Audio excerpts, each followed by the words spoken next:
炒翻咗咯。點解會炒翻嘅？佢話仲要告我老婆喎。點解？點解啊？講嚟真係好長，你細聲聽下我講完先好冇？好啊，好啊，好啊。咁啲嘅，我媽咧喺5年前，我爸就喺工地，即係唔小心咧瓜咗老襯，但係工地嗰賠咗80幾萬，賠咗80幾萬俾我媽。我咧就係兩兄弟嘅，我同我細佬兩個，我哋都結咗婚噶啦，都已經結咗婚噶啦，大家都揾咗老婆，結咗婚，生埋細路仔嗰啲噶啦。之後我細佬就話咧，佢1分錢都唔要，阿媽咧就同我一齊住，嗌我照顧阿媽，係咪先？記得話係嗌我照顧阿媽，佢1分錢都唔要，嗰啲賠償錢1分錢都唔要。咁唔要咪益咗你咯？佢因為我細佬佢環境比我好多嘛，佢係有文化，佢博士生，佢自己做好大嘅嗰啲項目嘅，佢自己自打別墅嚟嘅，佢經濟比我好多噶，一個天一個地。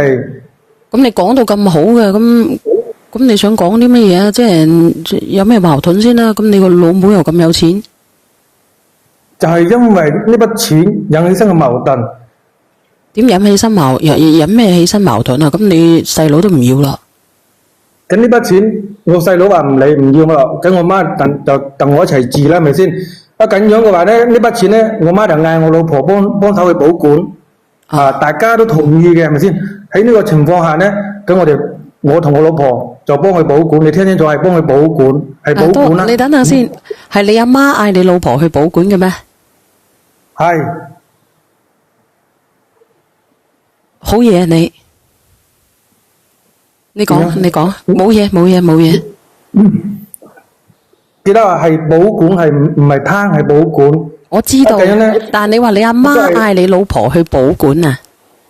係嗌我老婆一齊。我又問下直播間嘅人，問下直播間嗰啲朋友吓，嗱，我唔知你阿媽幾多歲，有冇60歲左右嘅姐姐，70歲左右嘅姐姐？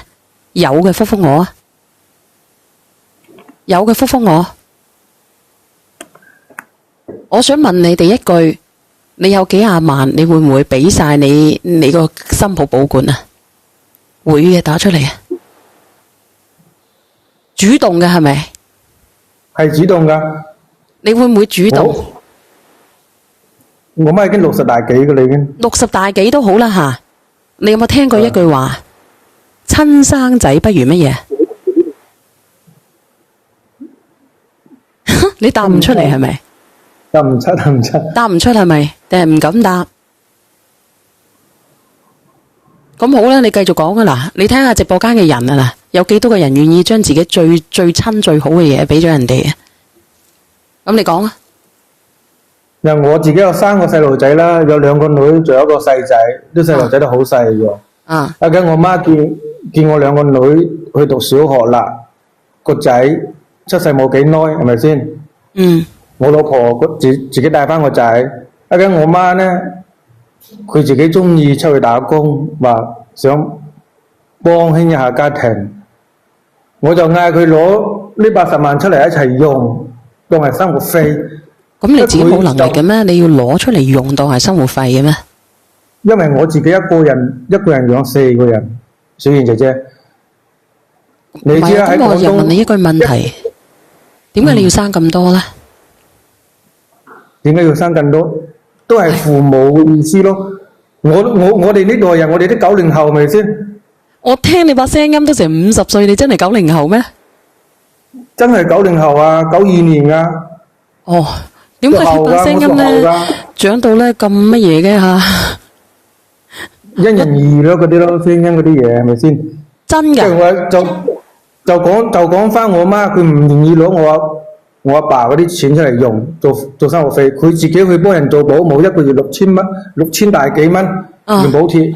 但係咧佢好好喎，佢每個月都好準時俾我老婆3000蚊家用。即係一厘一分都唔會多，就係俾3000蚊。哦，咁俾3000蚊，你覺得唔理想咩咁？3000蚊係好理想，但係俾下咧，佢又唔肯俾啦，就冇俾啦。哦，點解唔肯俾咧？但係因為唔肯俾，係我老婆見到我壓力更大，因為我自己冇咩能力啊，我自己知自己事咪先，有幾多能力做幾多嘢係咪先？佢見到我自己一個人養四個人，兩個細路仔讀書，個仔仲要食奶粉，啲女仲要補習，好大壓力。咁佢就嗌咗我外母，我老婆阿媽過嚟幫手湊細路仔。湊細路仔係咪先？一經我哋住嗰啲商品房嚟㗎啦，係咪先？唔同我細佬咁住鬼咁大間別墅，係咪先？10幾間房係咪先？我哋住嗰啲商品房嚟啫喎。三房一廳，好鬼窄㗎。一經我外母過嚟，係咪冇能同我兩公婆住埋一間㗎啦？係咪先？咁你嘅意思係乜嘢？佢去我媽嗰度住咯，去我媽嗰間房住咯。即係住咗你媽間房。係我媽出去幫人哋做保姆嘛，經常唔翻屋企噶嘛，喺老細嗰度住噶嘛。聽得明。一個月先翻嚟1-2次，1-2日住1-2晚咁樣。然後呢，等我媽知道呢件事翻嚟呢，即刻黑口黑面，因為我好清楚我媽嘅，佢表面唔講。佢表面唔講，佢塊面已經黑晒啦。佢就私底下問我外母要住幾耐，我就即係我覺得好正常啊。我外母過嚟幫我湊細路仔，我好高興，好感謝佢啦，係咪先？跟住我就直接講啦，我又嗌我老婆過嚟講，我外母要住幾耐，我老婆就火滾都冇咁犀利，啲火就飆起身喺度幾格格講我媽。話佢媽住間房唔得，你自己出去打工做保姆，又唔係經常翻嚟住，係咪先？又講我媽唔肯俾個細孫，即係我個仔俾佢帶，佢先至出去嘅。講呢個即係你阿媽講，你個老婆咧就唔俾佢帶個細孫，佢先至出去做嘢嘅。係。咁然之後你話衰唔衰咧？搞到我夾喺中間嗰度。我媽又唔體諒一下我嘅，點體諒你咧？因為我係佢個仔咯。我夾喺中間好辛苦噶嘛，小燕姐姐，你話係咪先？我唔知道你夾喺中間有幾辛苦咯，係咪啊？個老母每個月俾3000蚊你自己又去做嘢，有幾辛苦啊？但係我自己做養啲頭家真係壓力好大。咁你壓力大，你又生得咁多，咁你係咪自己要檢討自己啊？啲細路仔都係佢啲孫嚟，啲細路仔都係佢啲孫嚟嘅嘛，係咪先？都係佢啲血脈流落嚟嘅嘛，係咪先？啱唔啱先？啱唔啱先？明白。如果我有能力嘅話，我都唔使佢俾啊！我依家能力有限啊嘛，係咪先？我一個月賺雞碎咁多。只係勉勉強強夠開支，係咪先？依家我外母過嚟幫我湊細路仔啦，我老婆可以出去幫我分擔啦。你阿媽唔使你老婆唔使你阿媽湊噶喎。我啲細路仔，我老婆佢阿媽湊，依家跟我老婆可以出去搵份工作啦嘛。即係我媽嘅意思就怪呢間屋佢個房間點解讓咗俾我老婆個媽，即係我外母。咁你啱先都講你阿媽係可以幫你湊嘅，但係佢當時細路仔細啊嘛，你老婆係唔俾你阿媽湊啫噃。係啊，當時細路仔細啊嘛，仲喺度食緊奶啊嘛，嗰時冇辦法湊啊嘛。依家細路仔大咗啦，3歲零啦，3歲多啲啦，可以俾佢湊噶啦。但係佢又出去做保姆啦，佢出去做保姆啦。畢竟我老婆肯定嗌我外母拿過嚟先啦，係咪先？我外母得閒啊嘛，農村上嚟得閒啊嘛，係咪先？你佔用咗佢間房咯。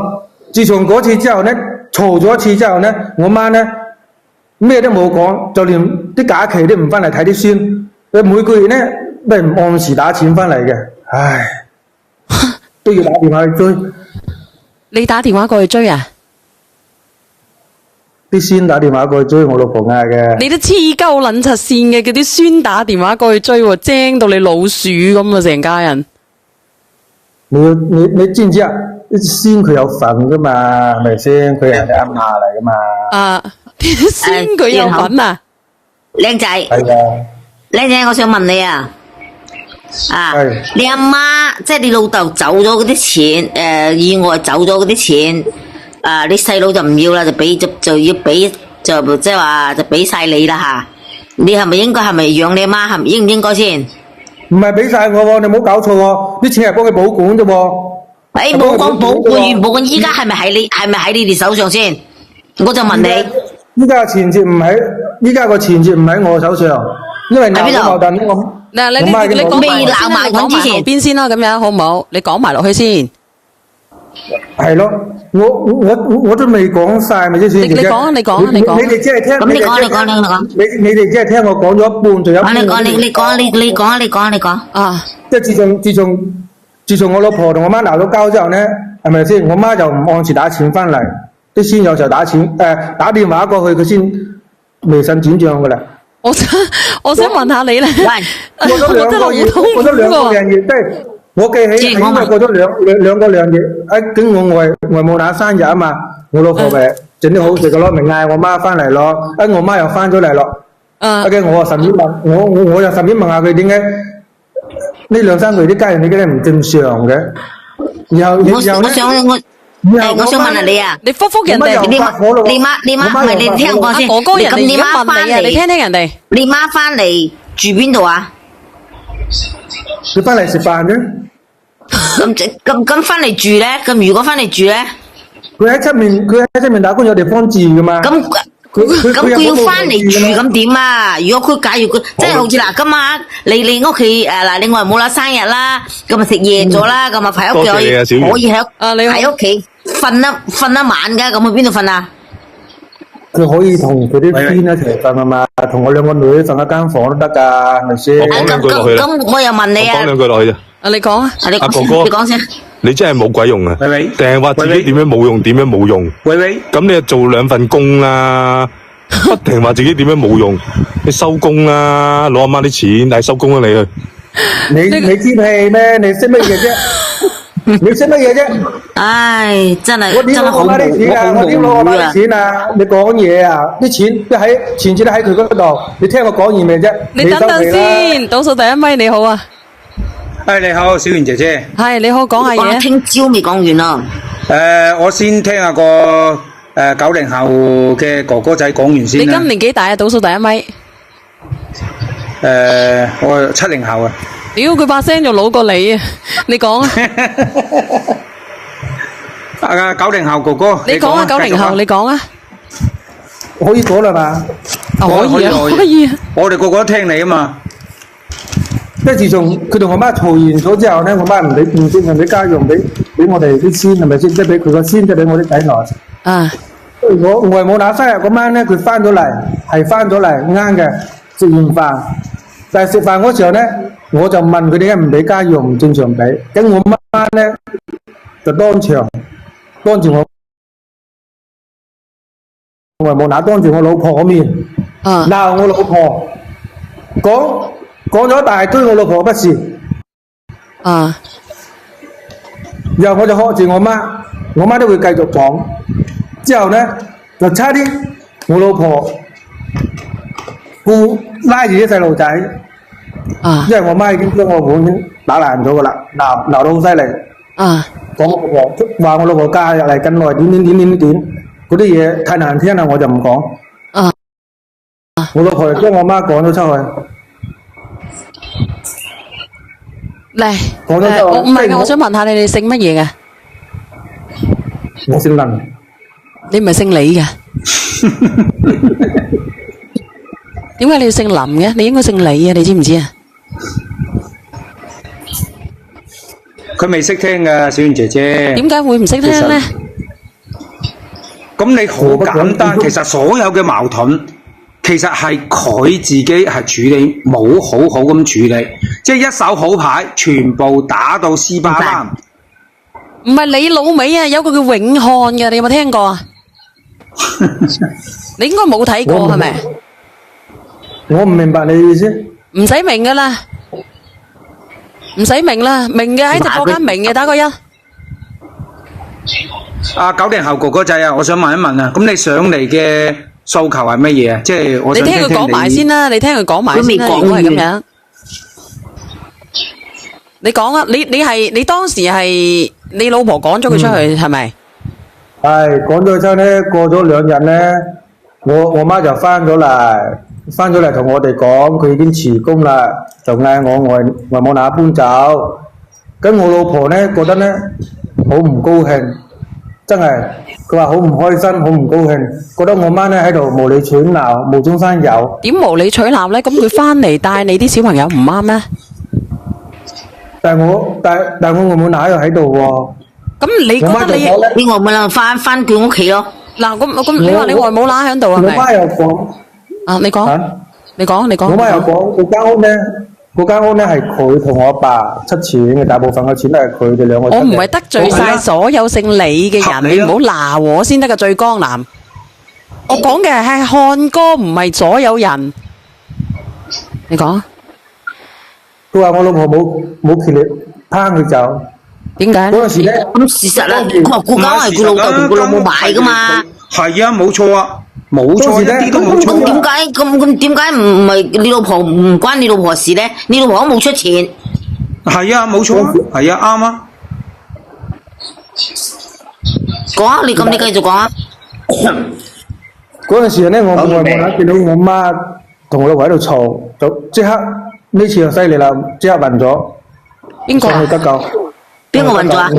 我外母乸當場暈咗喺度。即係命瓜老襯。咁容易暈嘅你個外母，佢真暈定係假暈啊？嗱，真係暈嘅，真係暈啊！送去醫院搶救啊！真係暈噶。有冇搶救翻嚟啊？肯定搶救翻嚟啦，吹！我搶唔到啊，我以為喎。我都以為係啊。咁你搶救翻嚟咁點算啊？細路仔點解咁講佢咧？你哋咧，肯定搶救翻嚟啦。唔係，其實嚟講，你明白冇？而家你住嗰間屋係你阿媽同你老豆嘅，唔係你嘅，唔係你老婆嘅。係啊，冇錯啊，冇錯啊。所以有時啲嘢你就你都話唔趕佢得去，你仲嗌埋老母翻嚟，你話冇翻嚟，有冇寫咗你嘅名？間屋咧，所以你唔尊重你老母，永遠你都唔好過嘅，所以仲要嗌媽媽攞3000蚊個月翻嚟嘅。你做咩男人？大家我就係講真話咋吓，唔係懟你。唔係3000蚊有咩用啫？你俾我3萬蚊就夠用啦，3000蚊咩用啫？俾佢講埋先啦，俾佢講埋先。咁你搵幾多錢一個月啊？俾佢講埋啊！佢嘅訴求係乜嘢啊？自己搵。OK，好。搵8、9千蚊一個月。我就係自己8、9千蚊一個月，咁你仲想話3萬？你又話3萬蚊都唔夠用，咁你邊度搵3萬蚊嚟啊？你3萬蚊都唔夠，你得8、9千蚊。你講埋佢90哥哥仔，你講埋，講埋佢親生仔嚟㗎，我尊重佢。你依家都有親生仔啊，到時候你個親生仔學你咁樣㗎啦。佢唔應該補償我咩？佢每個月就俾我3000蚊。補償咩俾你啊？養到你你讀完大學就冇義務。就冇義務再養你。開心心啊！我想問一問個90後哥哥，80幾萬錢。唔係啊，我想問一問個90哥哥。我自己個細佬啊，自己個細佬讀咗博士，佢用咗幾多錢？你哋知唔知啊？我學歷低啊！哎呦，人哋讀咗書讀咗博士，你可以讀㗎。你可以讀博士後㗎嘛？咁係咯，你可以讀㗎嘛？係冇錯啦，你可以讀。你自己唔會讀，你自己考唔到啫嘛？你關你阿媽咩事咧？啊！你真係啊，自己讀唔到書又關人哋事喎！唉，真係搞笑喎你。讀博士啲錢係咪風刮落嚟嘅啫？咁風冇你風刮唔刮落嚟？咁你有冇本事去讀？你有冇本事讀先？我學歷低，佢應該補償我噶嘛？你知唔知啊？點解要補償你？我學歷低咯。本身你老豆老母都唔點解要補償你？一父母養細路仔係咪養到你自己？你知啊？讀完書出嚟就冇義務養你噶啦！我唔係讀書個料，我自己知咪先？我都係佢仔嚟噶。咁樣鬼閪㗎！你咁鬼蠢啊你！唔係啊，唔係90後哥哥仔。我唔知你冇生個仔。你個問題講完未啊？我冇生個仔，我個仔啊差唔多你咁大咯。我冇生個仔。你有幾多個仔啫？一個仔要咁多仔嚟做咩啊？又冇皇位繼承。咁你點知生2個仔嘅痛苦啊？邊個嗌你生2個仔啊？你可以唔生噶？佢阿媽生2個仔。哦。佢咁有錢，佢想俾邊個啊？俾邊個都中意俾邊個咪俾邊個咯。我係佢個仔嚟㗎，佢點解冇驗？你係佢個仔又點啊？佢係你老母嚟㗎，佢冇驗，佢養大你就冇驗，養到你可以獨立，就冇義務㗎啦。你慢慢講完先啦，我哋你繼續講啊，咁樣。我都想佢講完先啊，佢而家都未講得清楚。咁你有咩訴求啊？90後哥哥仔，你繼續講。唔係你聽佢講完先啦，咁你講下哥哥。繼續講啊。我媽翻咗嚟，係咪先？同我老婆喺度嘈到咧，我外母那日住院急救。點解你阿媽同你老婆嘈交，會令到你外母會急救嘅？嘈起身啊嘛，我點解？咁你阿媽同你老婆嘈啫嘛，又唔係同你外母嘈？咁佢突然問咗，激動問咗。哎呀，咁呢關人鬼事咩？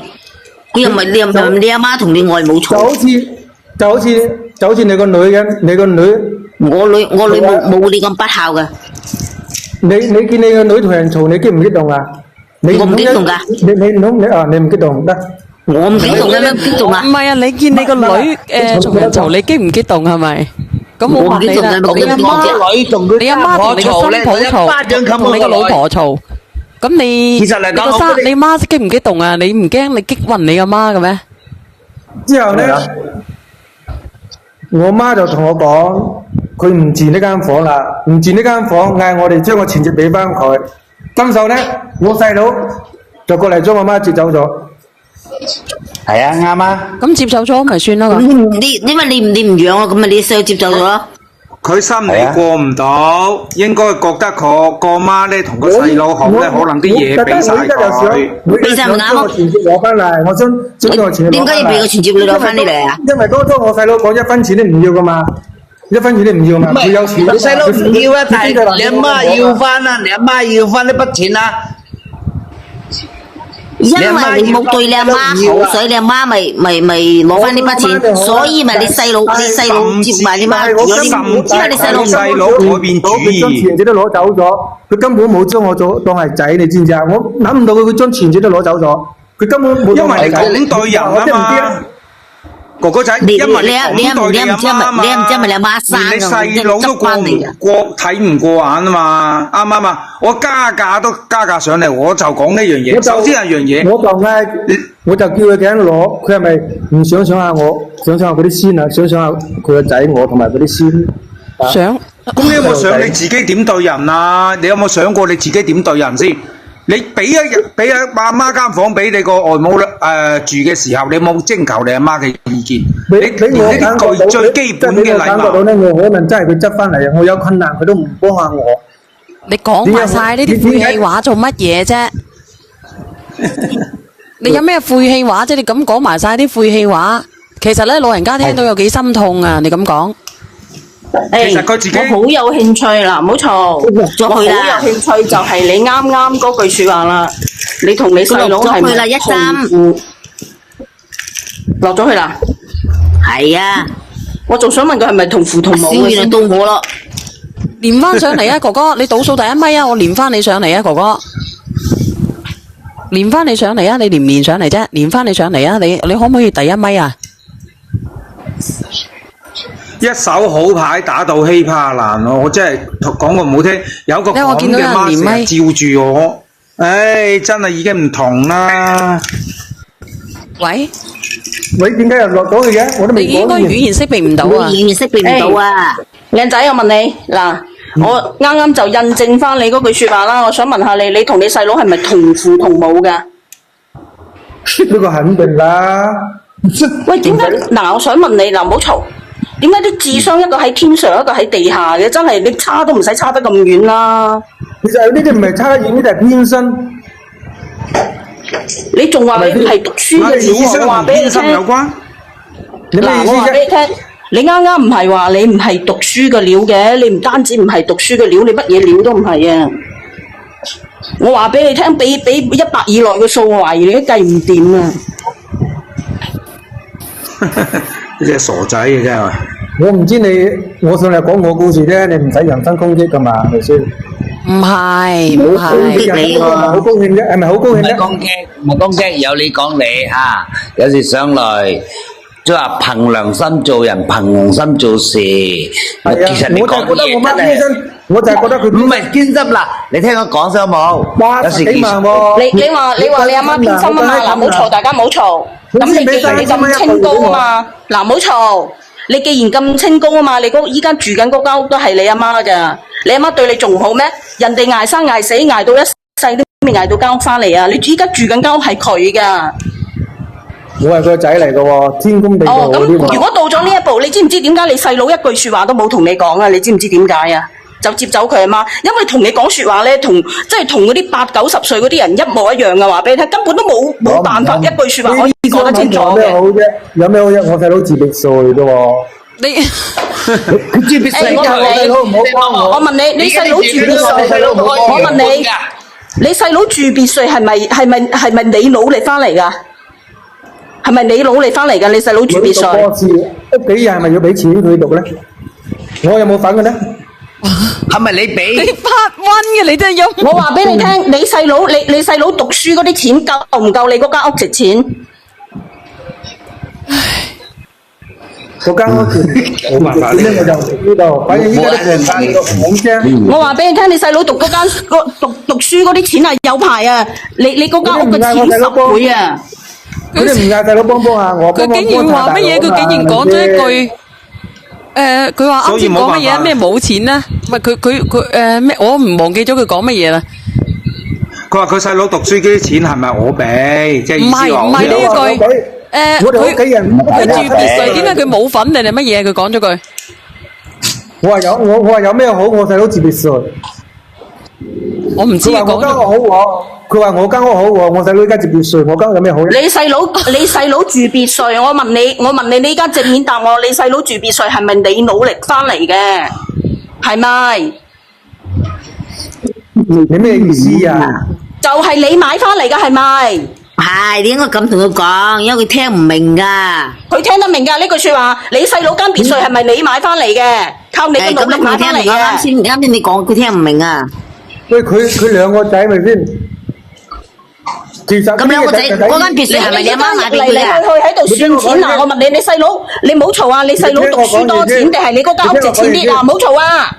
你嗰間屋值錢啲定係你細佬讀錢讀得多啲啊？你講。嗰啲咪好似做生意一樣啊！你識唔識啊，靚姨？我細佬讀書嘅時候咧，等於係本身依家。唉死啊！你話嗰啲90後啊，我哋70後都冇咁盲塞啊！喂，咪等於我有份幫到佢。70後比佢精明好多喎，咁呢個90後理所當然因為我哋70後都冇咁落後真係。唔係你理所當然啊！我同你講。唔係啊，佢後邊有句話。我聽到，有得人啦。真係我同你講，呢個哥仔啊，一手好買。嗱，唔好嘈。我都有份噶咯。嗱，唔好嘈，我問下你。嗱，你唔好嘈，伯，我想問下你，89加57等於幾多？你計下。我點解要回答你個問題？咁你就係咯，你咪800咯，你咪計唔出咯，人哋一下算到出嚟啦，睇下公平啦。89加咩啊？你上嚟都係人身攻擊嘅。幾多啊？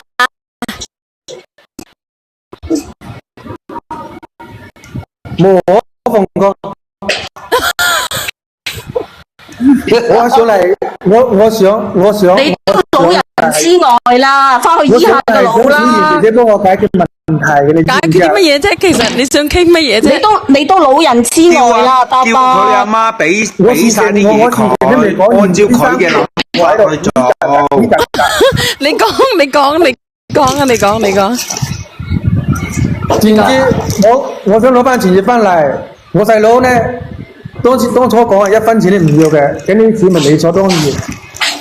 係咪留俾佢啲孫嘅咧？留俾我媽啲孫嘅咧？咁以前你同你阿媽嘅關係係咪你媽啲孫嚟㗎？係啊，冇錯。我媽就冇俾翻俾我咧，之後我媽就攞錢接俾我睇。啱啊，因為你以前對你阿媽唔係咁差㗎嘛。你冇出聲先，我聽我講完先嘛。我老婆喺前朝攞咗35萬，我依家先知。啊！攞俾個細佬做咩啊？攞俾我舅仔攞去起屋，想翻去下屋。你死啊！咁依家咧，我媽咧就要去法庭，即係起訴我老婆啊，唔係起訴我。咁咪正常噶喎，正常喎，你偷你冇問人哋食我嘅係屬於偷喎。間房又唔問人哋，啲存折又唔問人哋。我又跌咗落去喎，因為佢哋講個屎字啊，唔可以講嘅。我冇跌啊，我冇跌啊。你冇跌係因為你冇講，佢哋全部講個屎字係唔可以，佢以為你攻擊某人啊。哦，你知唔知啊？你連翻佢上嚟。我話俾你聽咧，呢個過程，我話俾你聽呢個過程，佢細路一句聲都冇出，接咗佢媽走，說明咗咧佢阿媽咧，即係佢細佬唔想同佢扯一句說話，佢細佬係深深咁樣明白佢大佬係一個點樣嘅人。我講一句，我想講啦，一講呢個故事嘅時候，我已經搏命打雷啦，拜拜。你聽唔聽得到啊？打雷啊，朋友，連翻上嚟啊，哥哥，你冇講完嘅，我希望你可以連翻上嚟咯。如果你有1蚊雞嘅，你冇1蚊雞嘅，我都可以連你上嚟嘅。可唔可以連翻你上嚟啊，哥哥？我倒數第一個連下你。呢嚿嘢，好蒙塞啊！喂，好蒙塞。聽到嘛？聽到。誒，阿叔，嗱，唔好嘈，我而家我直接問你，直面問你，我直面問你一句說話，你而家係咪怕你老婆坐監？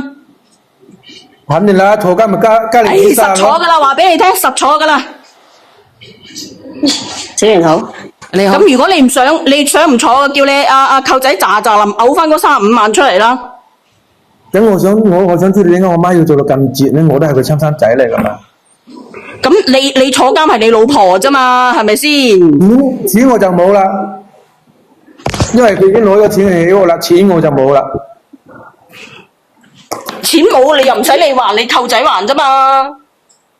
咁我媽話而家要逼死我喎，我究竟逼死你舅仔咋，冇逼死你啊，阿叔。佢話要逼死我，小燕姐姐，我就想你幫我養我媽。得唔得？我話俾你聽，我指條生路俾你行啊！你舅仔咧就35萬攞去起屋，你叫你舅仔貸翻款出嚟，貸翻35萬出嚟，跟住還翻俾你阿媽，咁呢條數咪冇咗咯。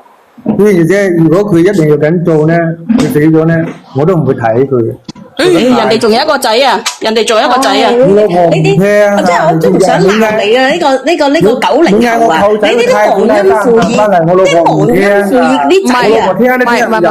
唔係，你呢句話係你真心話係咪？係。咁啱啦！如果你係真心話嘅咧，如果我聽到你連佢阿媽上嚟，我教佢阿媽。唔係話交唔交啊？小圓啱啱聽唔聽到咧？佢講話佢細佬讀書讀咗屋企幾多錢啦，喺度好大聲咁喺度點啊！你聽唔聽到啊？唔係，我有一句話令到我好心寒嘅，你知唔知咩心寒啊？佢話佢阿媽死咗唔翻嚟啊嘛，唔咩啊嘛。佢養到你咁大，你覺得你忍心咩？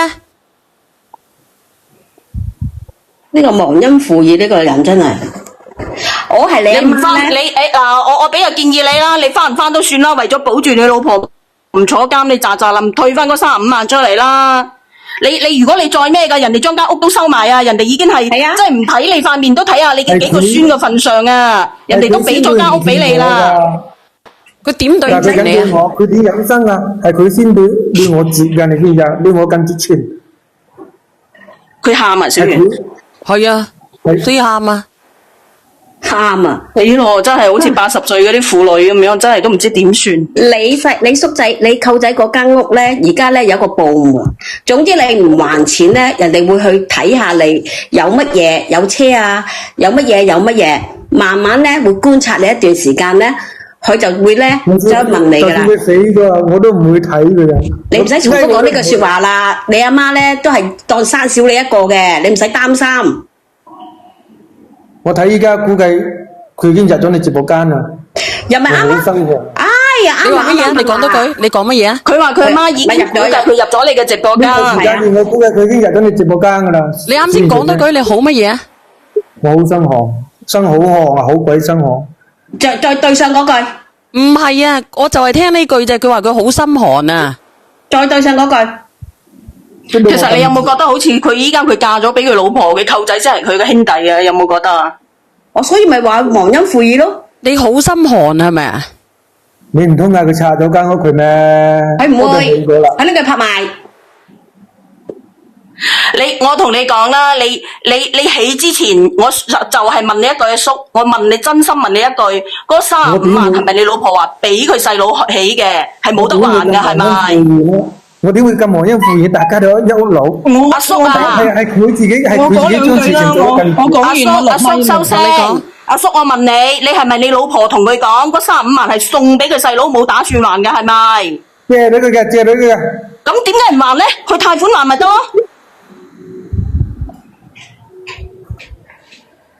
但係問題上我話，問題上依家屋企又冇我老婆屋企人又攞唔出。貸款啊，叔，貸款啊，識唔識啊？你鄉下嗰間可以去貸到㗎，貸得到㗎，貸得到㗎，叔。佢喺度詐傻扮懵啊！你同佢講咁多句，你鄉下嗰間起咗35萬嗰間係可以攞去貸款㗎，叔。唔係話我嫁咗俾我老婆，即係你冇讀過書唔係大晒嘅，你冇讀過書唔係大晒㗎。我老婆幫我生咗3個細路仔。有邊個女人要幫我生？其實佢就係想同佢嗰個細佬搶佢阿媽啲錢。呢個男人細佬係唔搶㗎。我知道，但係咧係佢喺佢嗰方面，佢覺得佢阿媽益晒佢大，所以佢由細到大佢有條刺喺度。佢呢個人咧係好自私嘅一個人。男人老狗喐啲就喺度喊。第一點，第二點，當一件事反面嘅時候，佢會將佢媽媽含辛茹苦養大佢所有嘅好，佢全部唔記得晒。就有一件事佢就反面嘅話，佢阿媽死都唔去探佢。呢一個男人真係唔係人嚟嘅，我就係想上嚟鬧佢嘅啫。你唔好喊啦，鱷魚嘅眼淚，收下你啲氣啦。我係你阿媽咧，我就揾個律律，我就1、2、3咧就收翻你間屋，跟住1、2、3咧就講晒你一家5口。其實你讀嘅書真係好慘嘅，話佢老婆會坐監，佢都信嘅，諗下。其實針呢啲就係佢對，即係你哋差距嘅問題，佢唔係唔明，其實佢唔明，佢詐傻扮懵，呢啲人係唔明做呢樣嘢。我話俾你聽，佢真係唔明。佢係100%唔明，佢真係唔明。我話俾你聽啦，佢細佬嗱，我同你講，佢細佬由始至終未鬧過佢一句，未話過嗰一句，未有同佢扯嘅一句，你知唔知點解？因為咧，佢細佬深深咁樣明白，同佢講任何嘢係冇辦法講得清楚噶，一句說話都講唔清楚。係啊，我好贊成你真講呢一句啊。對於呢啲人，佢細佬唔睬佢啊。唔係，你哋唔好，你講乜嘢啊，哥哥？我就係想我媽聽清楚。如果佢唔俾錢接我連我爸個神禮我都唔俾佢哋拜。你話佢衰唔衰？呢啲係人嚟嘅。即係擺咗喺你哋嗰度嘅個神禮。係啊，我係大仔啊嘛。佢咁要挾佢阿媽，你話佢衰？唔拜神位咪拜墳頭咯，使乜一定要拜神位啊？阿哥哥，你係咪傻傻地啊？真係。即係佢依家嘅意思咧，佢阿媽咧就唔單止嗰35萬唔會俾翻佢阿媽，佢仲要佢阿媽俾翻本存摺佢。係啦，你攬住個神主牌啦。佢而家就係想要挾佢阿媽嘛？你話幾衰格啊？呢咁嘅人。嗱，我同你講，我話俾你聽啦，其實咧真係噶，真係做親戚咧做得好似咁樣，真係好辛苦嘅，真係好辛苦，好辛苦。因為你攞人性啊，阿叔，你阿媽啲錢啊，佢冇辦法聽得明啊。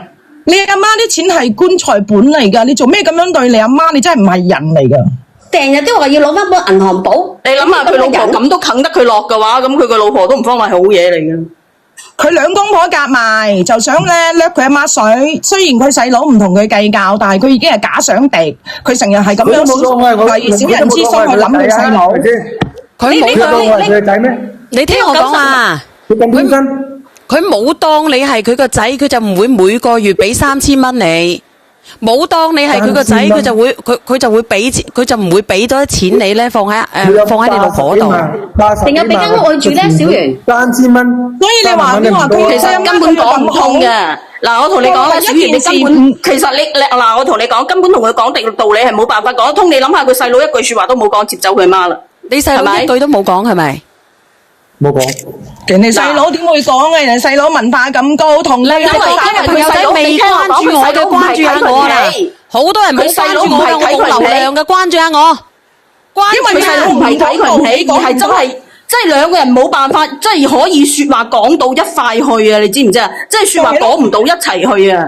佢細佬感受肯定同針你一樣嘅，點樣講佢都唔明，咁費事講啦。我講多兩句落去啦，阿姨啊，你叫佢媽上嚟啦，你係咪想叫你媽上嚟？10後嘅阿姨啊，你聽住。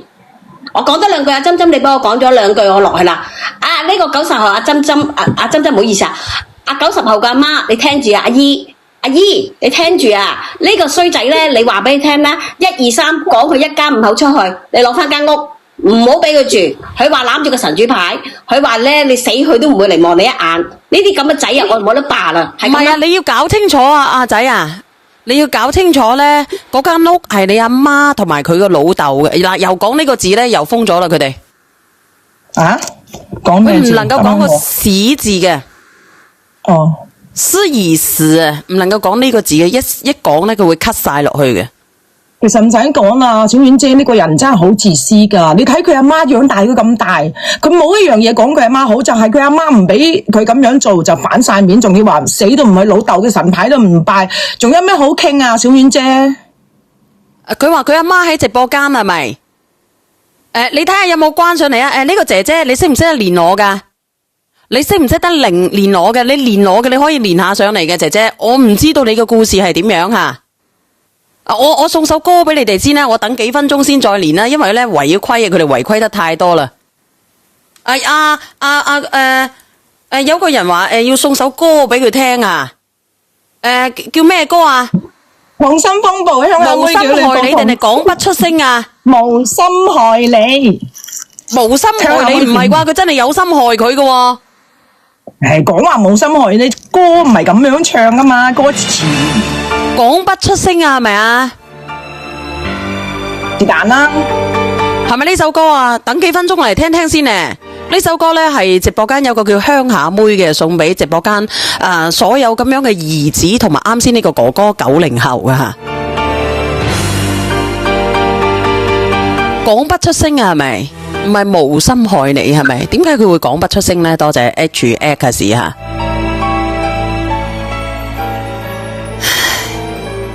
我等下先，佢媽媽上嚟，我得問下佢媽媽先。你聽聽呢首歌，呢首歌好唔好聽啊，哥哥？不如呼籲下佢媽媽上嚟啦。阿姨，你連唔連上嚟啊？你聽聽。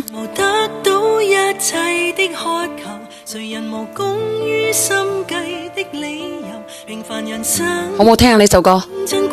頭先佢話佢心寒喎，嗰條路，我心諗你阿媽真係心寒啦。再相信人，誰無狂想，不可告人，難忘時光，必須散盡，留下我。快樂時抱着是那時至死不渝朋友。你可以連翻上嚟嘅，呢首歌好唔好聽呢？嗱，我同你哋講下，而家係9點37分，我唔係賣嘢吓。如果直播間嘅朋友仔等下呢，要因為而家阿小圓姐姐喺梅州吓，唔係喺河源吓，河源嘅美麗康保健食品有限公司。咁如果直播間嘅朋友仔呢，想要嗰個蛋白粉嘅，你記得關注阿小圓姐姐嘅直播間啊。點解呢？因為呢，我呢個蛋白粉呢，佢對我哋啲糖呢係好友好嘅，特別係朝頭早呢，或者晚上，我哋呢想個肚腩唔係咁大嘅，同埋呢，我哋有糖嘅想緩解我哋嘅糖嘅，唔食咁多嘢嘅，我哋可以食一羹蛋白粉嘅吓。嗱，呢個蛋白粉呢，10點幾呢先至開賣，我哋繼續連麥吓。冇錯，係廣東河源啊。乜嘢？其實佢媽媽練唔練都唔緊要嘅啦，其實佢媽媽而家知道應該點做嘅。我唔知道啊，所以我就有2個人連咗咪嘅，有2個人連咗咪嘅。呢個8478你好啊，你好啊8478，